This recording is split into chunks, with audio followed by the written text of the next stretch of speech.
Hello there. Welcome to the Maker Manager Money Podcast, a podcast to inspire entrepreneurs to keep going and entrepreneurs to just start. My name is Kyle Knowles, and today's guest is Greg Shove, CEO of Section, founder of Machine and Partners, and co-founder of Personal Math. Greg brings over 30 years of entrepreneurial experience and offers invaluable insights into building businesses that thrive, even in the face of setbacks. We dive deep into his journey, the myths of Silicon Valley, and the hard-earned lessons of persistence. Greg also shares his expertise on the transformative power of AI, from leveraging tools like ChatGPT and Claude to streamline workflows, to the role of AI in education and the workplace. Greg provides a roadmap for how entrepreneurs can harness this game-changing technology. Whether you're new to AI or looking to stay ahead of the curve, this episode is packed with actionable advice. Welcome to the show, Greg. How are you? I'm good. Thanks for inviting me. I'm glad to be here. And where are you dialing in from? Menlo Park, California, so south of San Francisco, the heart of the AI gold rush, I think. It is. You're in the right place at the right time, for sure. Yeah, I think so. So, Greg, since it's end of the year, we're heading into next year. What's your biggest goal for 2025? Oh, man. Talk about starting with the heavy one. Okay. Lots, I guess. Stay cancer-free. Spend time with my grandkids. We have 2 grandkids that turned up in 2024, so spend some time with them in 2025. Ride this AI wave for all the businesses that I'm involved in. There's 2 primarily. Of course, Section, where I'm full-time CEO. And then I started, but I'm not involved with every day, a company called Machine and Partners. And we're building AI apps for others, helping other companies build their AI applications. So, for those 2 businesses, I just want to help steer them or, keep them in the wave, I guess, or keep them on the wave and find growth, find capital efficient growth, maybe even some profitability, right? That'd be a good thing. That's always a good thing for business, isn't it? Yeah. Hard to find maybe an AI, but I think we'll get there. Yeah, for sure. And those are awesome goals. Congratulations on your grandchildren. You said you have 2. Are these your first 2 or? Yeah, first 2. We have 2 kids who are twins themselves. They live in the city in San Francisco, so they're nearby, which is great for us. And they each had a baby boy about 7-8 months ago. Okay, that's awesome. So you have 2 twin daughters. Boy girl twins. And then we have a 23-year-old kid son that's in New York in one of those typical hard tech sales jobs. When you email and call thousands of people and no one answers. Okay. So he's learning a lot of life lessons. He's learning a lot of life lessons. It's exactly. So, bottom rung of the tech industry, right? An SDR for a software company, not easy. Yeah, for sure. And that's, you got to start somewhere, and getting used to rejection is really good for those life lessons right there. Absolutely. You've been through a lot. I mean, I see in your LinkedIn profile, you were a tech executive at AOL. So you were at the early wave of the internet. Now you're heading up Section as CEO, and then you've got Machine and Partners as an AI company that you helped found and you're a partner in, and you're doing Personal Math with, I believe Taylor is the COO. She's the COO, yeah. She's an amazing kind of compliment to me, operator, young executive, really kind of has accelerated fast in terms of her career, and I tapped her as our COO about a year ago. So that was a good call. So she and I write Personal Math, which is basically advice for other operators who are in the thick of it, trying to advance their careers or advance their companies or their teams. Okay, and so that's a lot. That's a storied career, maybe in tech, really, always in tech. And you also founded a company that you were at for 12 years or so. My last company, I was there for about 12 years. The company's probably now 16 years old, maybe longer.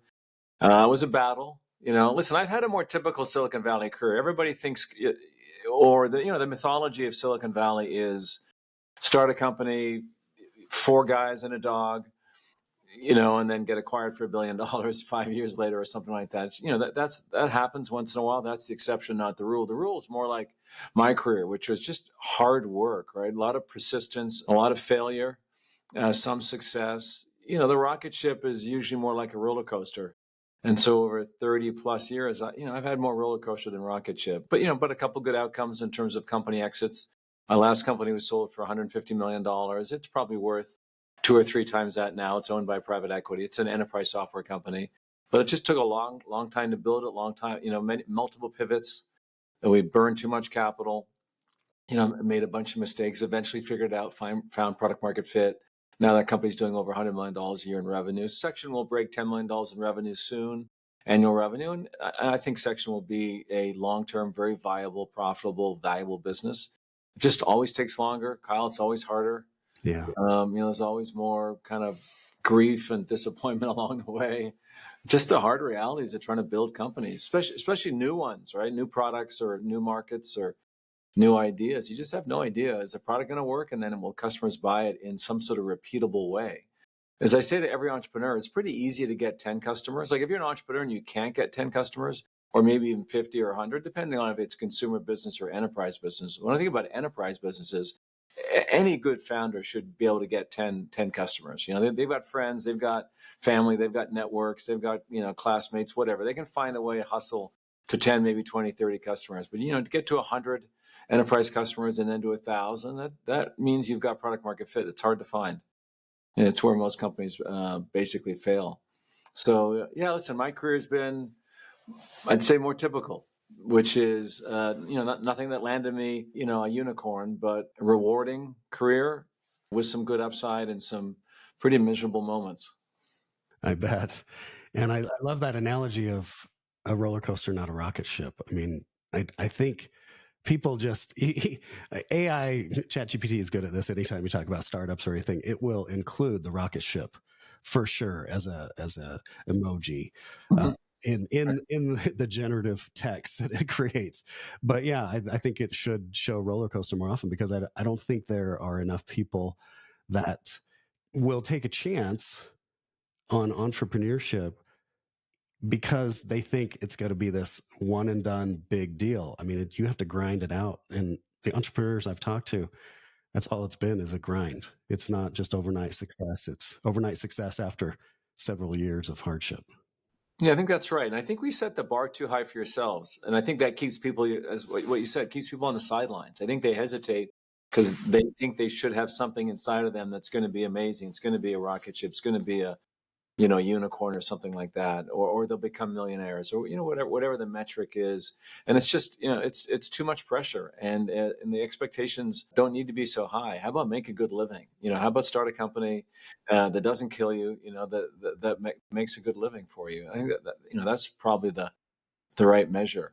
And doing something that not necessarily that you love. I don't think you have to love what you're doing every day as an entrepreneur. I think you have to care about it enough. Someone described to me, what you're looking for is a problem that really frustrates you. So you don't like seeing the problem, but it also sort of interests you enough that you want to solve it. You need both of those sort of states, if you will, at the same time to give you the motivation that will power you through those moments where you got to figure it out, where it's tough, where you might be running low on capital, or when customers churn, all those things that you kind of bump into as an entrepreneur. You need to be able to power through it. And if you're just focused on the outcome and a big outcome, I think that's both distracting and in a way demotivating, because your expectations are too high. And instead, sort of dial those expectations back, keep the ambition high, keep the expectations a little more moderate, I think is the way to think about it. And then as you get those wins, they'll pile up. It takes time, but those, they'll begin to kind of accumulate. So what are your thoughts on the whole tech bro hustle culture of, tech startup? Does it have to be that way? Does it have to be 80-hour weeks? Can you have a family? Can you enjoy your life and take care of your mental health and your physical health? I think it depends on what you're trying to do, what you're trying to build, and at what scale. I think it's a grind, and it can be all consuming. And I think for many ideas and ventures, it will need to be that way. If you really want to tackle a tough problem or a competitive market, or a product that hasn't been invented before, or a business model, or a marketing sort of model that hasn't been tried before, you should expect this to be long hours, and not just hours, but sort of mentally and emotionally exhausting or consuming. I think that is appropriate. You're trying to build something that doesn't exist, and if you're trying to build something in a way that will stand the test of time, really find product market fit, really keep customers happy, That's not easy. And I would expect it to be distracting. I would expect you to be tempted to pick up your phone while you might be at a family dinner. I'm not saying that's good. I'm not saying that's the behavior you should be aiming for, but this problem should be in moments should be so consuming to you, so interesting to you that, yeah, you might want to pick up your phone and check that Slack message. I certainly have. I'm not proud of it, so to speak, when, in these moments where I should be more present with my family, but these ideas or these challenges get inside you and stuck inside your head, and you want to work it, and you want to see if you can find the solution. So not 24/7, not 7 days a week, not for years at a time. You obviously are going to burn out, but I would expect for some challenges and some businesses, they're going to be all consuming. For others, if you can moderate some of your expectations, moderate your income expectations, perhaps.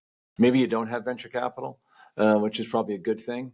By and large, I think most businesses don't need venture capital and probably shouldn't raise venture capital, even though they do.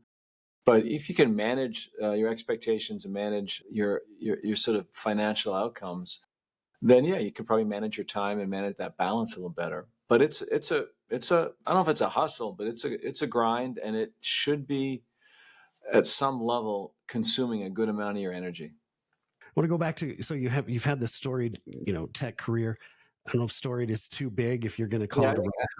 I'm not sure it's storied, but I said I like it. But I'll use that with my wife, family this weekend. But no, I think it's, as I said, I think it's more typical.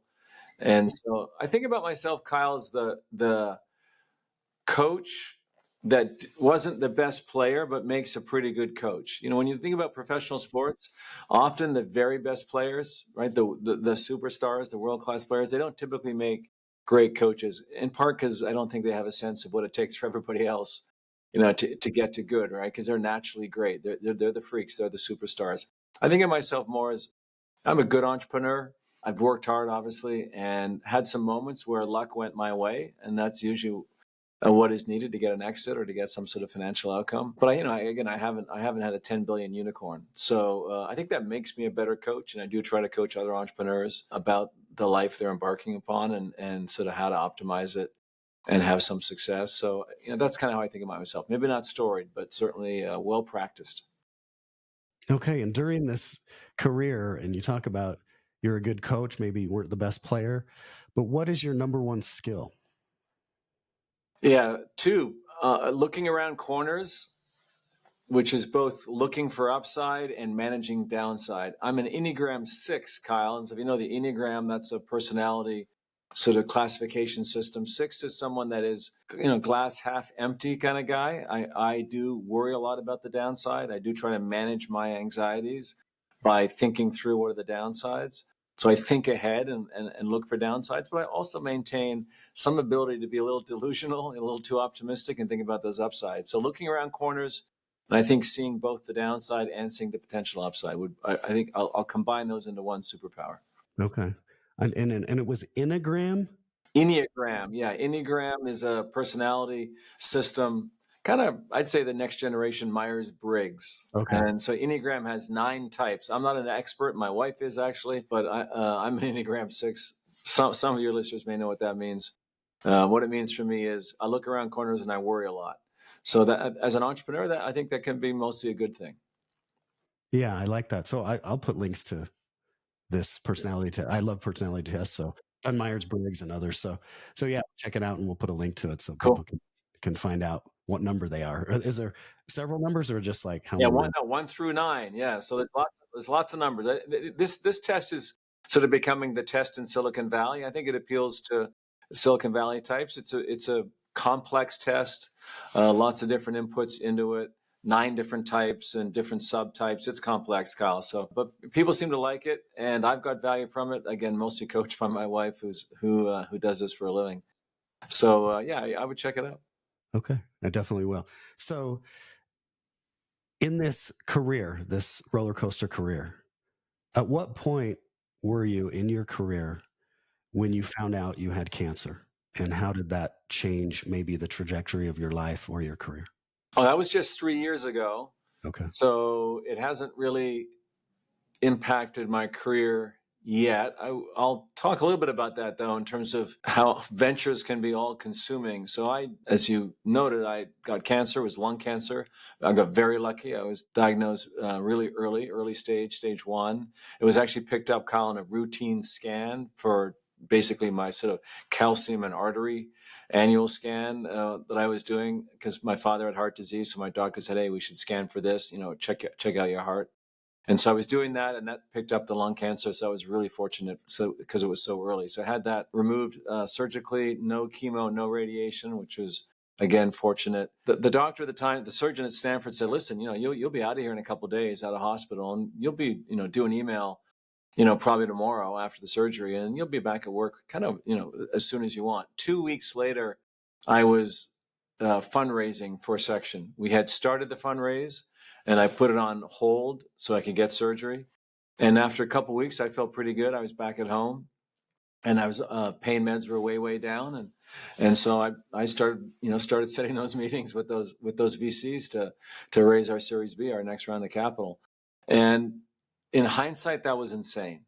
I shouldn't, at my age, I should have known better. Having been on this roller coaster for as long as I have over the last 30 plus years, I should have known better, because I got through it. The fundraise was not successful. The market at that point was deteriorating.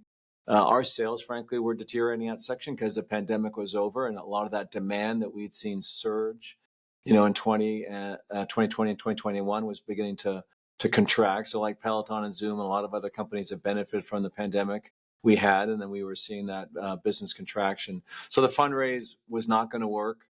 And it took me a few more weeks to find that out. And then, frankly, I sort of crashed. I had sort of just got completely exhausted and depleted around Christmas time. When I look back, I realized, what was I doing? Right after 2 weeks after lung cancer surgery, I was back, kind of on the road, on the virtual road. I was doing this all over Zoom, but fundraising is intense. It's hard. It's all about rejection and being resilient and kind of getting up the next day and doing a couple more pitches. And so I should not have been doing that. I should have known better. I should have either not canceled that fundraising. We didn't need the capital. We wanted the capital, but we didn't need it.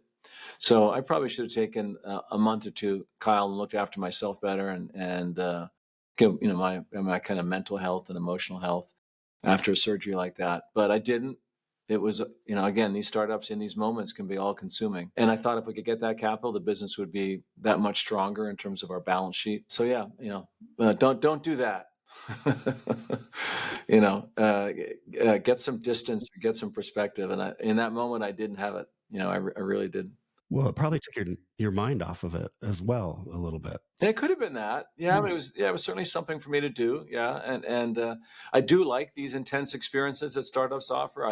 I'm good in crisis. I tend to do well, so meaning I can handle them pretty well. It wasn't a crisis, but it's one of these moments where you got to be all in and really engaged to run a fundraising process. It typically takes anywhere from 1 to 3 months, and it's mostly 99 no's to get one yes. So yeah, these are moments where I do tend to perform better. So that's probably why I was, attracted to it, I guess, in terms of, throwing myself into it. But yeah, maybe not 2 weeks after coming out of hospital. For sure. And so thank God you're cancer free right now, and you just have to go in every 6 months, every month, or how often do you have to go in? Yeah, what's amazing, Kyle, now is that there are these technologies called blood biopsies. So in my case, my specific type of lung cancer, they've actually sequenced the DNA from the tumor. And there's a company that they draw blood every 6 months and can detect if that cancer DNA is recirculating in my system. So basically, you can, non-invasively, it's a blood draw, get a quick read on is this cancer coming back? So I do that every 6 months. I do a scan every year, and I expect to be cancer free. That's awesome. That's awesome. I don't know if I can ask this on a podcast, but how old are you, Greg? I'm 63. Which is amazing. You have so much energy. You're so into AI. You're teaching all these classes at Section. You're a CEO of a company. You're doing personal math with Taylor. You're also a founder. Yeah, why slow down? I mean, first of all, I don't golf, or when I do, I suck at it. And frankly, I look around, I see some of my friends, I think they're retiring a little too early. We're all going to live longer. I think for some of us, if you can find a way to kind of find the off ramp and be happy, and find ways to spend your time, that's great. I don't see that in the short term, not for me. So my goal, Kyle, is to keep working for at least 10 more years. Maybe not at this pace, maybe not as a startup CEO, with that level of kind of risk and responsibility and stress. But I would like to keep working for a good amount of time and create economic wealth for my family. So yeah, no slowing down. That's why I got into AI. The bottom line is, our cognitive abilities do decline. That starts at age 50. Our fluid or our processing cognitive abilities start to decline at age 50, and then they accelerate the decline after 60. So I'm in that zone, and so that awareness combined with when ChatGPT Plus came along, which was February the 1st, 2023, last year, I started playing around with that really more seriously. I was like, okay, this is going to be one way I keep working.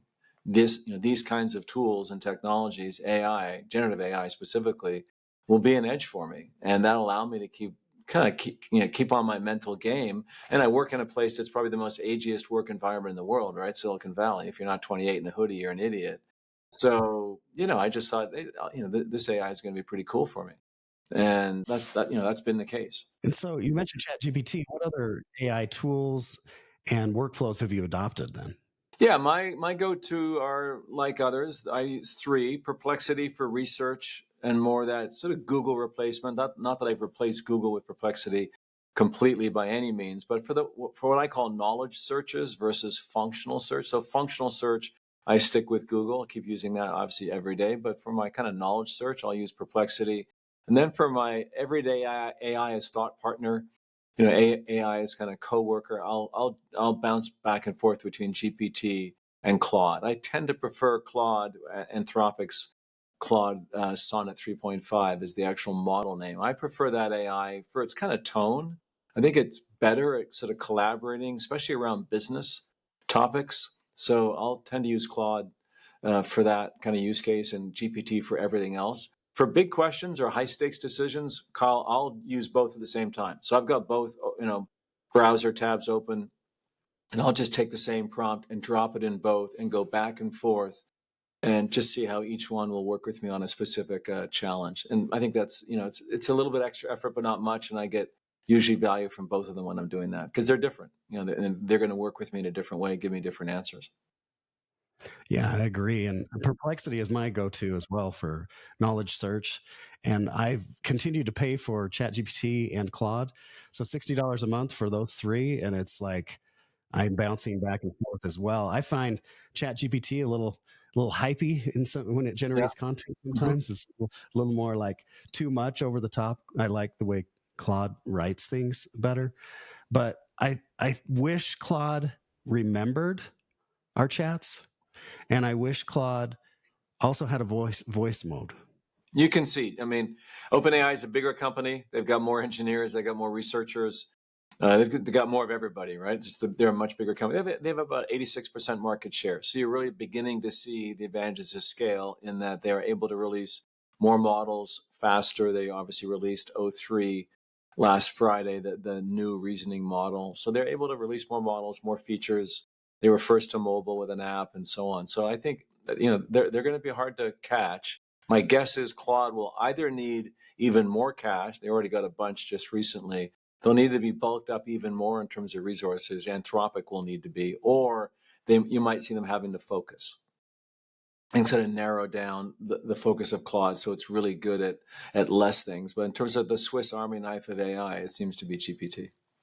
Yeah, I agree. And I keep telling people don't sleep on Google because Gemini, and I don't know if you're using Notebook LM or not, but I used it to do research on you for this podcast. It's like a custom GPT out of the box, off the shelf.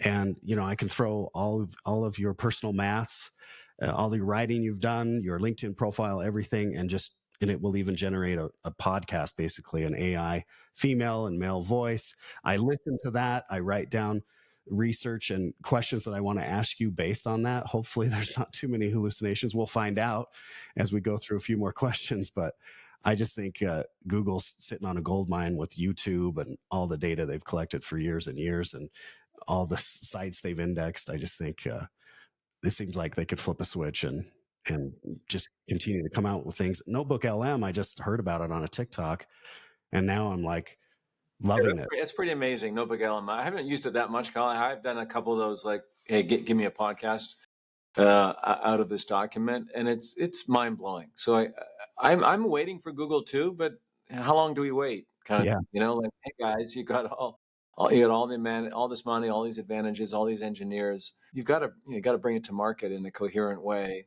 And I think you got to GPT stands for AI in the mind of consumers. That's really what's happened. That's a hard thing to catch. But yeah, listen, more is better. These technologies are so powerful, and we want them. We want more than just one or two or three companies as dominant. Even half a dozen is probably not enough. So at this moment, I'm probably most concerned about the concentration of AI power in just a few companies, which means just a few executives. And if you think about, Zuckerberg's track record at Meta, not great in terms of managing the risks with social media. And so we just, how much can we trust Sam Altman or Mark Zuckerberg or Elon Musk, for that matter, to really manage these capabilities in a way that benefit all of us, not just shareholders? We'll see. But I think the less concentration, the better in terms of kind of AI leadership and ownership. I agree. So, Greg, how much do you use voice mode with ChatGPT?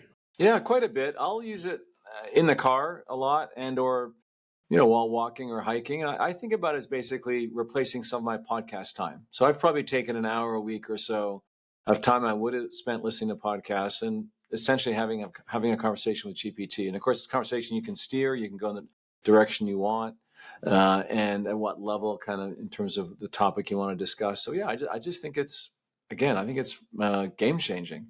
It will be game changing for learning, for sales training, all kinds of use cases. And as I said, just casually, just a great way to kind of learn and be informed. It's time efficient because you get to control the conversation because the AI is following your lead, at least for now. Yeah, and I think people just don't understand the power of it. People need to buy the app, they need to put it on their phone, and they need to have a conversation with AI. That's all. There's nothing to be afraid of. I think a lot of people are afraid of, oh, my information is going to be out there, or they're going to use it to their own advantage and something like that. But I'll go on a walk with ChatGPT, have a conversation about my plans for next year. Here's the pillars I'm thinking about. The whole transcript is there when I'm finished. Plus, I'll always end the conversation with, hey, can you summarize what we talked about, and those kinds of things. And here's the bullet points, and I've got it all documented right there. And I just went on a 30-minute walk. Yeah, listen, I think that we're in this moment where a lot of people are getting their education about AI from the media, which is just the worst place to get it because they're all either overhyping it, all the things that it can do, and or it's scaring the shit out of us in terms of it's coming for us, right? It's coming for our jobs. It's coming for what it means to be human. So I just think that a lot of people are understandably concerned. They are pragmatically concerned, things like data privacy, which I think they don't need to be as concerned as they are, but they're concerned about that. And also just this kind of existential concern around, what's this mean and how does it impact education and our kids? Or it's easy to be alarmed about AI, right? And it's easy to be, and I think one natural reaction is just to put your head in the sand or just sort of not really engage with it until you have to. And so I think that's a mistake. Obviously, I engaged early, and we pivoted sections so we would be the school for the age of AI, and so we could teach as many other people as we could as fast as we can. I'm disappointed at the pace we're going, meaning I want to train more people faster. We trained 15,000 people this year. I'd like to train 100,000 next year and 1 million the year after. I want to get as many people as we can into what I call the AI class, so that they're able to use these tools and really not be scared of them, be confident, learn how to integrate them into their workflows. So we got work to do, but I think the media is not helping, and I think it's somewhat natural human reaction, which is what is this stuff? It looks scary and unnatural, therefore I want to avoid it. Younger people not, right? I mean, the first AI native generation are now going to be entering our schools. Of course, our companies rather. They're at school using AI, and of course they're being accused of cheating when they're using AI at school. And then when they come interview in our companies, we're going to want them to be fully AI native. And in fact, we're going to want to hire those kids because they're going to be that much more productive and more fluent with these technologies. So I think we're all in for a little bit of awakening inside of companies and teams when we start to hire these kids out of college, because they're going to be 100% AI enabled. Because they are already, right? So it'll be different in terms of when they come to work and how they work, because they won't think twice about consulting or asking or working with AI. They don't think it's going to be cheating. They think it's going to be smart. I can't tell how many people, Kyle, tell me when I'm in person and doing these lectures or workshops with other leaders, the most common sort of concern I get is, well, am I cheating by using AI? Am I cutting corners by using AI? Am I going to be viewed not favorably by my boss or by my team because I've admitted I'm using AI? So again, it makes sense. We have these deeply held beliefs, cultural beliefs almost about work, that we create value by working, and that the ideas are our ideas, and that working hard, is a virtue. All those kinds of typical beliefs we've had about work, they get challenged by AI. That it doesn't have to be your idea. It could be the AI's idea, and maybe you made the idea better, or maybe it doesn't matter. You collaborated with your AI, and you got a good idea, and that's the one you want to propose and move forward with. Doesn't matter, where it came from necessarily. But again, these are big changes, sort of big cultural changes or kind of belief system changes. You're not cheating with AI. You're being smart by working with AI. So that's where I think the biggest challenges will be, that we have to learn how to use the technologies. So the kind of the technical skills or the prompting skills, just kind of the tactics of working with AI. We need to train people on that, but mostly we have to train them to think about it differently in terms of their own, the way they work, and that it's okay to consult an AI and get help from an AI. So Gen Z, they're going to be growing up with this and, already using it. What's your advice for Gen Xers, I guess, Gen Xers and boomers regarding AI? I mean, just follow my lead, get on it. It's what you said. Put GPT on your phone, and you don't even need a paid account anymore to get the best model. It's great. OpenAI makes GPT-4, which is their kind of the frontier model, which means the best current model.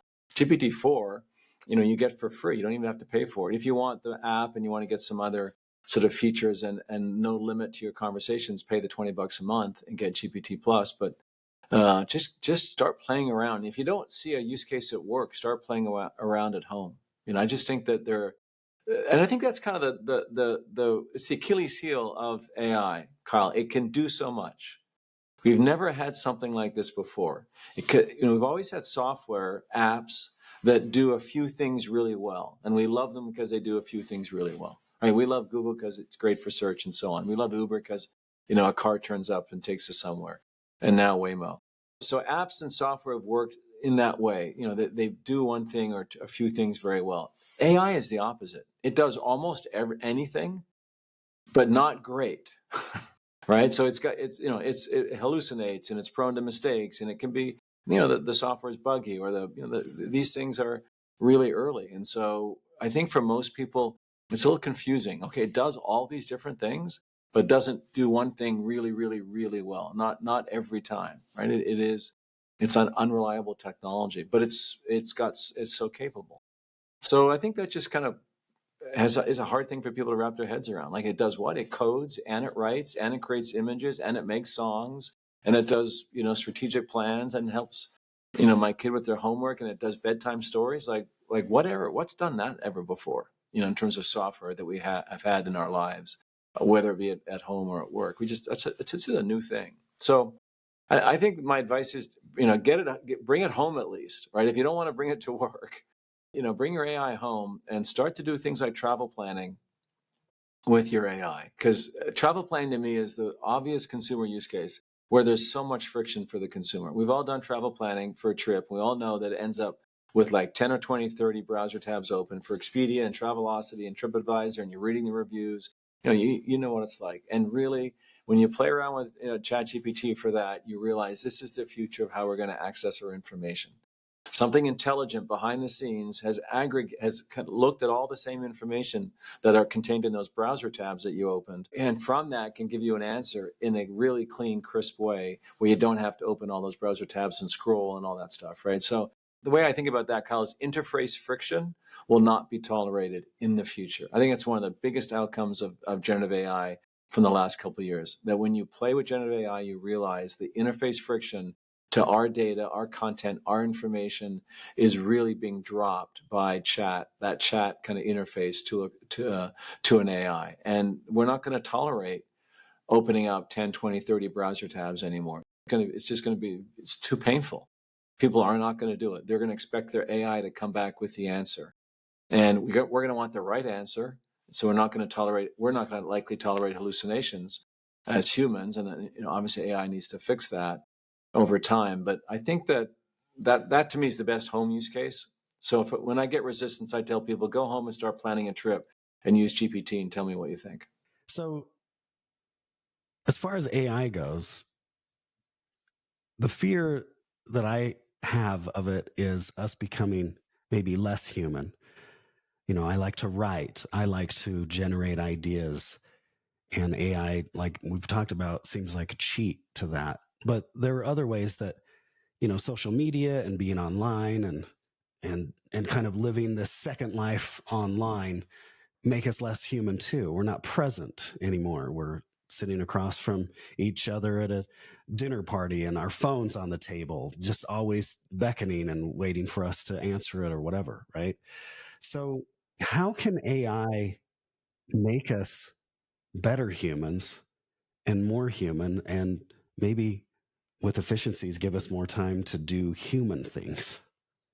Yeah, I mean, I think it's going to do both, Kyle. I mean, I think it's like you said, like social media it brought us together in some ways and connected people that were unconnected in really meaningful ways, and it isolated us at the same time. And I have the same sort of expectations or optimism and fears for AI. It will create great benefit for humanity and have a whole bunch of unintended and unpleasant consequences. I don't want my kids falling in love with, sex chat bots or whatever. Like that doesn't sound very human to me, and doesn't sound like a very satisfying relationship. So I don't want that to happen. At the same time, most of the planet can't get access to a good therapist or a good coach or a good business advisor or a good mentor. And I think in those moments, or a good doctor for a second opinion or even a first opinion. So I think, in those moments, AI is going to do a lot of good for a lot of people. And I think that's just, it's two sides of the same coin. And how do we manage to a better outcome? That's going to be some combination of us as users, big tech, and their willingness to accept the responsibilities for these technologies. I understand, there's cause not to be optimistic about that. Big tech have shown what they're all about is obviously making money, and they've raised huge amounts of money to fund this AI experiment. And so, I think we're clear what they're going to do. They're not here. AI, the big tech companies, including OpenAI, I don't think they really care about solving healthcare or solving fixing education or solving the climate crisis. They say they are. They say that, maybe that'll be an outcome of these technologies, and it might be, but I don't think they're going to drive that change. I think it's going to be entrepreneurs and people like us that use these technologies and try to solve those problems. But let's be clear. Big tech's here to make a shit ton of money.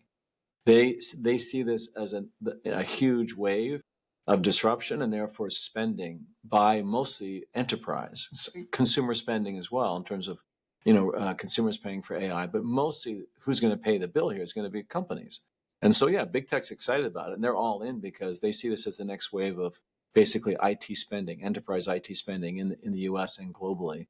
And that'll be trillions of dollars. And it will probably need to be to pay back all the money that's going in to build these supercomputers and all that stuff. So, I think that we need some combination of government, hopefully regulation that's meaningful but not oppressive, some responsibility amongst the big tech providers, the AI providers, and then us, users and leaders of organizations that consume AI, inside of our workforces to try to manage to hopefully capture the upside. But we're going to get some downside, Kyle, and we'll end up with some people spending too much time inside talking to their AI coach or their AI girlfriend. Again, I hope my kids don't do that, but I also hope my kids use it when they need access to a mentor or to an advisor fast, and or a coach or someone like that. That's a great way to use AI. I love the idea of even therapists for most of the world can't afford that. A lot of people don't have insurance to pay for therapy, things like that. So uses of AI in that way are fantastic. And of course, for entrepreneurs, solopreneurs, I mean, the sky's the limit. It's astronomical what AI can do for one solopreneur to help them run a business and launch a business. So Yeah, totally. I think it buys us 25 to 50%, or extends us 25 to 50%, right? Or buys us that much time, or it's something like that. It's very meaningful. And that's why, not surprisingly, OpenAI's revenue in the early days mean the last 2 or 3 years, where the company's very young in terms of generating revenue. But most of it came from SMB and consumers. Makes sense. We're the ones that need the edge. If you work in a big company, you're more risk averse, and you have a lot more resources, and you're told, don't play with fire, and AI looks like fire. But if you're an entrepreneur, you're a side hustler, you're trying to get your own business off the ground, yeah, it makes sense. You're interested in finding new tools that help, and this thing came along and it's $20 a month.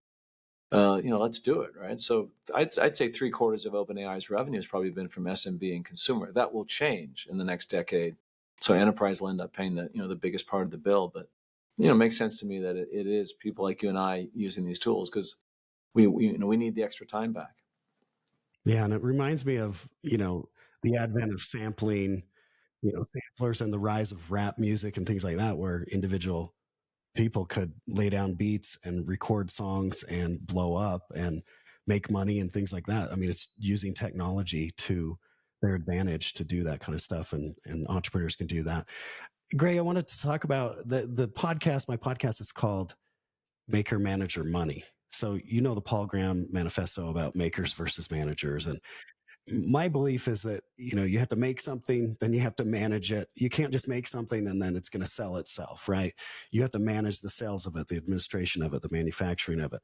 On the other side of making and managing, or makers and managers, is the money. That's where the money is. You have to make and manage, and then there's money. So throughout your career, I know you, as a CEO, obviously you're a manager and you're scheduled, every 15 minutes or whatever it is every day. But then some of your other pursuits, like personal math and machine and partners, are you more of a maker? Yeah, listen, I think I'm a maker everywhere a little bit, never as much as I want, perhaps. Although I'm not sure I have the best instincts around product. Part of my job is to hire better people at product than I am. But we're at Section, we're building something called Prof AI, which is going to be an AI coach to teach people AI. So it's an app. It's built on top of both the Claude and GPT APIs. So we're using those two AIs to power Prof AI. And I'm sitting in product reviews every month with that team. I was on a review on Friday, and I had a bunch of feedback for the product in terms of where I thought it was a little too heavy, or a little too slow, or too text intensive. It wasn't fun enough. So the UI to me felt a little heavy, a little serious. So listen, I think we want to always be making in some way. We need to know what we're good at, I think, in terms of where we can make, or where we can help others who are making. So but I think we want to stay involved in the product. I think that, yeah, that doesn't matter where you are in the organization. I think you've got to, as a leader, stay close to the product and influence it in some way. I do spend more of my time on distribution, so that getting that product to the right people, and getting them to pay for it. But if my job was just managing, Kyle, without any making, I'd probably lose interest faster in what I was managing, if that makes sense. I like to have a hand in the making of it, even as the company and product matures, because the product's never done. And certainly these AI experiences are so unique and so new that I find that just fascinating. How will we use AI, and how will we create the AI in a way that will incent our users to use it, and use it a lot? Because that means they'll be that much more loyal, and they'll pay for it. I agree. I love those answers. So But what I will say is, as an entrepreneur, I've learned to pay a lot more attention to the money, and specifically the plan. I'd say when you sort of unpack money, what you're really unpacking is what's the plan on both the revenue side, obviously, and the expense side. And it took me a while, maybe longer than it should have. But over the last 5, maybe 10 years of my career, I've become much more disciplined and much more relentlessly focused on the plan, the annual plan, the monthly plan, the weekly plan. Really, I take a lot more satisfaction than I ever used to and just hitting the plan each quarter, and just the discipline and the satisfaction of, it's great to exceed it, but don't miss it. As I said, on both sides, the revenue and the expense. So that's a big part of how to be a maker manager, is to deliver the plan. Make a plan, manage the plan, deliver it. Yeah, make a plan, manage the plan, deliver it.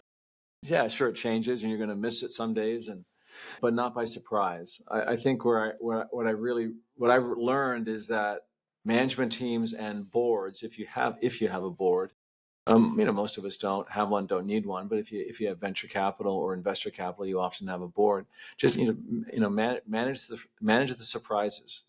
So there aren't many. Manage your plan to manage surprises, at least to the downside. Surprises to the upside are fine, but not too many surprises to the downside. That's great advice. So I just want to wrap up with a few personal questions. I've got one question before that. What's the book that you recommend the most to people? For entrepreneurs, I still recommend, it's probably 10 or 15 years old, The Hard Thing About Hard Things by Ben Horowitz, the venture capitalist from A16. It's just a good, realistic view of the hard lessons and the things you're going to have to do if you want to try to build a company. So I think it's required reading for any entrepreneur. I love it. So here's a lightning round of questions for you, Greg. What's your favorite candy bar? Oh, Henry, but cold in the fridge. Very unique answer. Never had that answer. I've interviewed 40 entrepreneurs, and I know it exists. Have you heard? Maybe it's Canadian. I've heard of O. Henry, yeah, but I'm going to try it now. I'm going to go try to find it. All right, try to find it. Yeah, I love it. Favorite musical artist? Bruce Springsteen. I'm obviously aging myself, but my wife and I followed him a lot of places. Actually, this summer in Barcelona, which was amazing, and on Broadway and a bunch of places. Yeah, so it's Bruce. I think he's a great American hero for me, and a great songwriter. We should all listen to him or read him. For sure. And are you originally from California, or are you from back east? No, I'm from Canada. I was born in Toronto, outside Toronto, and I was raised in London, England, and then back to Canada. And then I met a guy in Toronto, in Canada, kind of a mentor of mine. He said, "Listen, what are you doing here? You want to be in technology? You're interested in this thing called the internet. You're going to meet." He said there's a grocery store in Palo Alto, Greg. It's called Molly Stone's. You go to Molly Stone's on Saturday morning to do your groceries. You're going to meet more people there in the store in tech than you're going to meet in a whole year in Canada. So get the hell out of Canada, get out of Toronto, and get to California. So I took that advice and came here and went to school here and then stayed. The rest is history. That's great advice that you received. And so how did you pick up Bruce Springsteen then, from being in Canada? I mean, he's everywhere. He's global. He seems very American, but he's American. But Canada, we're your next door neighbors. We're just there. We're right across the border. You're basically Americans. So. Yeah, exactly. Awesome. Exactly. Favorite cereal? My wife's homemade granola. Mac or PC? No, Mac. I worked at Apple just for about 9 months, I guess. Then I was fired. It was the only real job I was fired from was from Apple, but still love Apple, and Mac ever since. Google or Microsoft? Google. Dogs or cats? Dogs. But I have to say, I'm not a dog lover. My family are dog lovers, and I don't get cats. Phantom or Les Mis? Phantom. Okay, last two questions, Greg. What's the worst thing about being an entrepreneur, and what's the best thing? The worst thing is the sacrifices I think you will have to make along the way that are not necessarily known to you now, but they will obviously reveal themselves to you. It might be relationships, it might be family time, it might be health, anxiety, and so on. So it's a hard road at times, and it comes with a cost. And again, no specific solution there except kind of get through it. If the cost is too high, get out. So I do think a level of awareness there to know when to kind of pull back or dial it down. It matters a lot, but it doesn't matter that much. Kyle, once I was driving home. This is my last company, so this is probably 8 years ago now, something like that. I was driving home and we had pivoted the business basically for one last time into this enterprise software kind of mobile communications app for companies. So I was driving home on Highway 280. If anybody knows the Bay Area, it's a beautiful highway coming south from the city. The office is in the city. I live down on the peninsula. I was driving home and I said to myself, and I was usually the last to leave the office. The team back then was probably around 50 people. So I was driving home and I said to myself, and I remember saying this to myself, if I lose my marriage, that's okay. I won't lose my kids. So I remember sort of intentionally saying to myself, okay, I think this pivot's going to work. I think I can turn this corner and I think I can get this company, on a path to growth and eventually profitability.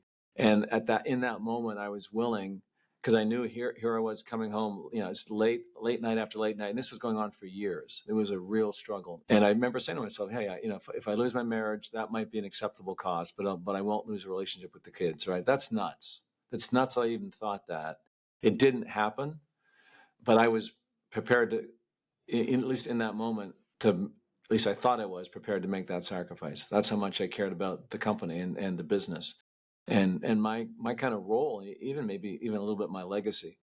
So, don't do that. That's a moment where you got to kind of step back and get some perspective. I didn't have it in that moment. What's great about being an entrepreneur is you get to create things that don't exist. And I think that is a way of making a small impression or mark on our world, is that you get to bring to market or open a store, whatever it is, product, a new service that didn't exist before. And I think there's something just empowering about that and liberating, and hopefully you can do it profitably and make a living and create some economic security as well. So I just love the idea of I like to build things that don't exist. I love that answer. So, Greg, thanks so much for being generous with your time. I know I've looked forward to this conversation for over a year. I know we've had to reschedule a few times. Thank you for your patience and thank you for being generous with your time. I've loved attending courses on Section School with you as the instructor. I love Section's focus on AI and even free webinars and things like that, talking about the moral issues surrounding AI, all kinds of different topics. So I can't recommend enough Section School. We'll put links in the show notes. We'll put links to Machine and Partners. We'll put links to Personal Math so you can check out your newsletter as well. Thank you again for being here, and I've just really enjoyed the conversation. Yeah, me too, Kyle. Thank you. And next time we talk, I want to hear about those two guitars that are behind you on the wall. So we'll do that next time. It was really great to spend time with you. I appreciate it.